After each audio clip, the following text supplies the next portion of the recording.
क्या आपने कभी किसी बड़े नेता को इस कदर फूट फूट कर रोते हुए देखा है?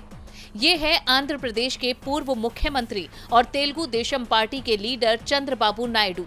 आप सोच रहे होंगे कि आखिर इतने बड़े कद का नेता जनता के सामने इस कदर क्यों रो रहा है? दरअसल इसकी वजह है विधानसभा में उनकी पत्नी को लेकर की गई टिप्पणी।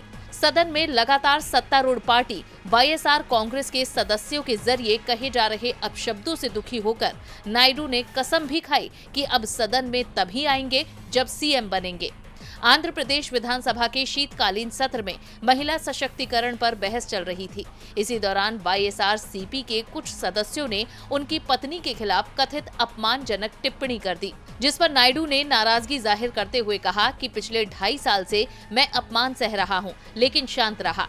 आज मेरी पत्नी को निशाना बनाया गया। मैं हमेशा सम्मान के लिए और सम्मान के साथ रहा, लेकिन मैं अब इसे और नहीं सह सकता। बाद में मंगलागिरी के टीडीपी के राज्य मुख्यालय में संवाददाता सम्मेलन में नायडू फूट फूट कर रोने लगे।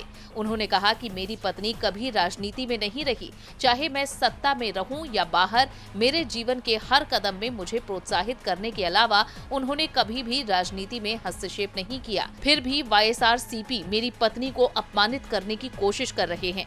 नायडू ने कहा कि उन्होंने 40 साल के राजनीतिक जीवन में कभी इतना कष्ट महसूस नहीं किया। मैंने अपने जीवन में कई संघर्षों, उतार चढ़ावों का सामना किया।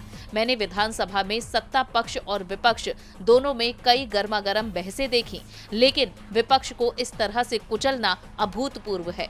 उन्होंने कहा कि ज्यादा दुर्भाग्यपूर्ण बात यह है कि जब सत्ता पक्ष के सदस्य मेरी पत्नी का नाम घसीटते हुए गाली दे रहे थे तो अध्यक्ष मूक दर्शक बने रहे। मुझे बाकी कार्यकाल के लिए विधानसभा से दूर रहने के मेरे फैसले पर बोलने का मौका तक नहीं दिया गया।